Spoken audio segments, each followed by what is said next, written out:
दूध आप ज़रूर पी सकते हैं, ऐसे समय में कोई घबराने की ज़रूरत नहीं है। और ज़्यादा पशुपालक हैं जो मेरी उनसे भी प्रार्थना है कि डोंट गेट पैनिक, डरने की ज़रूरत नहीं है। चारा आप देते हैं उसको गिलोय के रस में भेंगे तो बहुत लाभकारी रहता है।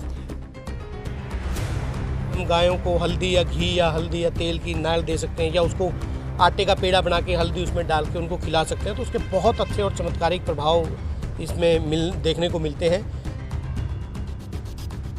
मक्खी मच्छर जब किसी संक्रमित जानवर को काट के दूसरे जानवर को काटता है तो उससे उसको होने के चांसेस रहते हैं।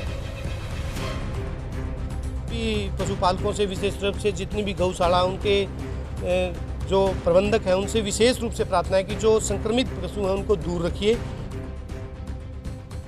और जो भी एंटीबायोटिक या फिटकरी एक बड़ी इजीली अवेलेबल चीज़ है। फिटकरी का पानी, जैसे जख्म हो जाते हैं इस वायरस की वजह से, तो फिटकरी का पानी यूज कर सकते हैं। उसके साथ साथ आप हल्दी भी वहाँ लगा सकते हैं। यानी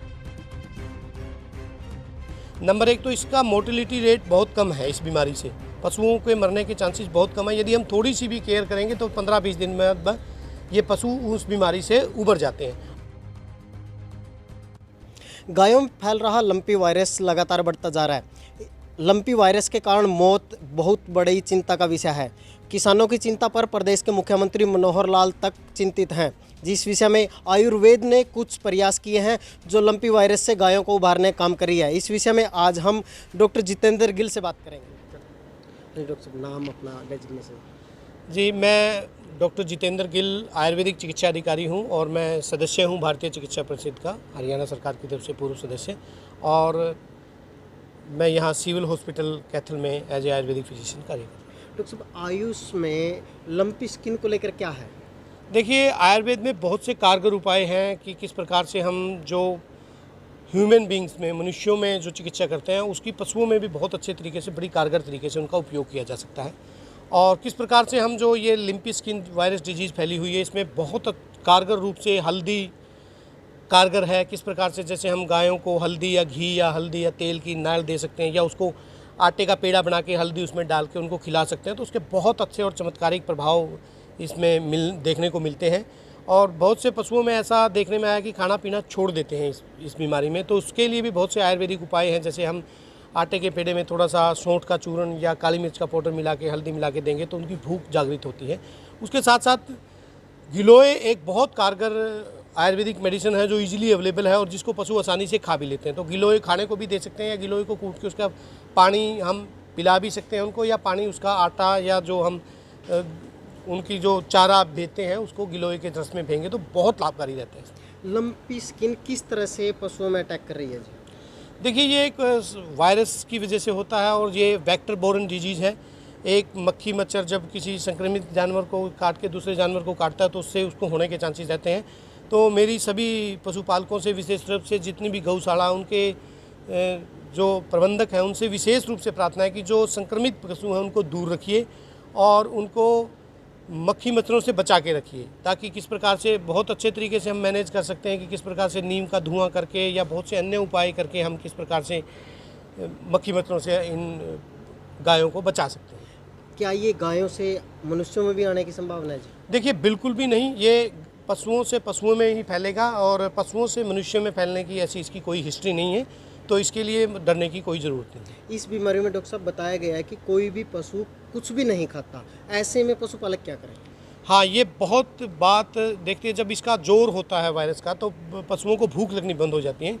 तो उसके लिए मैंने जैसे बताया, सूंठी का चूर्ण ले सकते हैं या काली मिर्च को पीस के आटे में मिला के हल्दी के साथ दे सकते हैं और गिलोय का सबरस दे सकते हैं, तो ये बड़ा लाभकारी रहता है ताकि उनकी भूख जागृत हो जाए। जैसे ही इस बीमारी का प्रकोप कम होता है, बहुत सी ज़बरदस्त तरीके से हम वैक्सीनेशन का काम हरियाणा सरकार द्वारा किया जा रहा है। उसके साथ साथ एंटीबायोटिक भी हमारे जो वेटरनरी सर्जन है वो एडवाइज करते हैं, उनका भी हम प्रयोग करेंगे तो बड़ा लाभ मिलता है। डॉक्टर साहब, जैसे आपने बताया हल्दी, सौंठ, गिलोय, ये सब पशुओं में किस तरह से काम करेंगे और क्या उसमें लेके आएंगे पशुओं में जिससे वो बीमारी को काबू पाने में? देखिए, ईश्वर बड़ा न्यायकारी है। उसने हमारे आसपास बहुत सी जड़ी बूटियाँ ऐसी पैदा की है स्वतः ही, जो हमारी रोग प्रतिरोधक क्षमता बढ़ाने के साथ साथ बीमारियों से लड़ने की क्षमता प्रदान करती है। तो उन्हीं में से ये गिलोय है, हल्दी है, या आंवले के पत्ते हैं, या बेल पत्थर के पत्ते हैं, ये बहुत लाभकारी रहते हैं। तो पशुओं को ऐसी जड़ी बूटियों का सेवन करना चाहिए। कुछ समय से पिछले 20-30 साल से मैं देख रहा हूँ कि पशु आजकल बाहर चरने बहुत कम जाते हैं। वो एक प्रकार से अपने खूंटे पे ही बंधे रहते हैं और जो भी उनको डाल दिया जाता है उसी से उनको गुजारा करना पड़ता है। पूर्व के समय में क्या था कि हम पशुओं को खेतों में लेके जाते थे, हमारे पास गोचरण भूमि होती थी, लोग उनको आसपास घुमाते रहते, तो वो नेचुरल रूप से जड़ी बूटियों का सेवन कर लेते थे।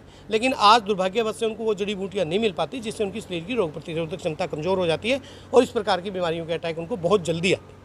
डॉक्टर साहब, जैसे हल्दी है, क्या काम करेगी? सूंठ क्या काम करेगी? गिलोय क्या काम करेंगे? वो थोड़ा विस्तार से बताओ तो। देखिए, हल्दी को आयुर्वेद में broad spectrum antiviral, antibacterial, antifungal बताया गया है और ये बहुत ज़बरदस्त तरीके से वायरस को कंट्रोल करने में कारगर है। तो हल्दी इस प्रकार से काम करेगी। गिलोय आयुर्वेद में त्रिदोष नामक औषधि है, इसको अमृता भी बोला है, अमृत की तरह काम करती है। ये आदमी के और मनुष्य के साथ साथ पशुओं की भी रोग प्रतिरोधक क्षमता बढ़ाती है और बहुत अच्छे तरीके से रोग प्रतिरोधक क्षमता बढ़ा के वायरस को कंट्रोल करने में मदद करती है। इसी प्रकार जो शुंठी चूर्ण है या काली मिर्च मैंने बताई, वो पाचन का काम करती है, भूख को जागृत करती है ताकि पशुओं को अच्छे तरीके से भूख लग जाए। जिस पशु को लंपी वायरस हो जाए, क्या उसका दूध पी सकते हैं? बिल्कुल बिल्कुल पी सकते हैं, ऐसी कोई बात नहीं। लिम्पी वायरस दूध में नहीं आता, तो इसमें ज़्यादा चिंता करने की जरूरत नहीं।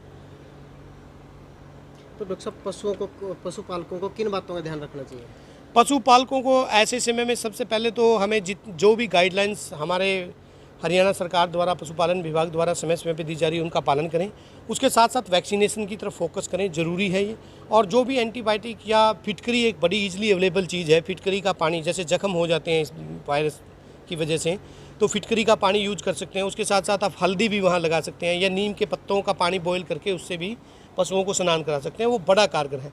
इन चीज़ों का हम ध्यान रखें और समय समय पर सरकार द्वारा दी गई हिदायतों का पालन करें। जो पशु लंपी की चपेट में आए, उसको दूसरे पशुओं से अलग रखना चाहिए या अंदर ही रखें? इसमें क्या कहेंगे? जी बिल्कुल, अगर हम जो संक्रमित जानवर हैं, जो जिन पशुओं को लंपी वायरस के सिम्टम्स हैं, उनसे दूसरे पशुओं को अलग रखना चाहिए ताकि वो दूसरे पशुओं में ना फैल पाए।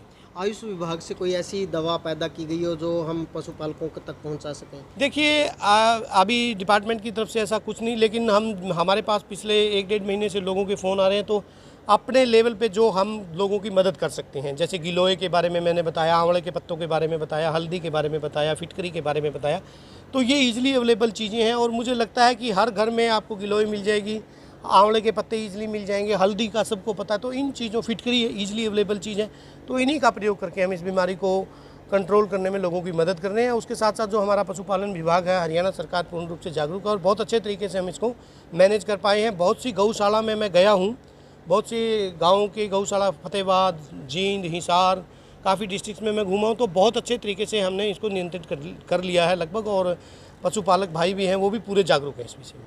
दूध आप ज़रूर पी सकते हैं, ऐसे समय में कोई घबराने की ज़रूरत नहीं है। और ज़्यादा पशुपालक हैं जो, मेरी उनसे भी प्रार्थना है कि डोंट गेट पैनिक, डरने की ज़रूरत नहीं है।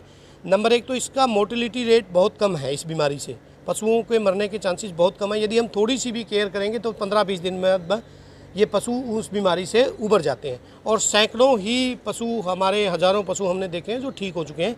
तो इसमें घबराने की ज़रूरत नहीं है, हमने मिलजुल के प्रयास करना है, सरकार द्वारा दिए गए दिशा निर्देशों का पालन करना है और इस बीमारी को आसानी से काबू कर सकते हैं।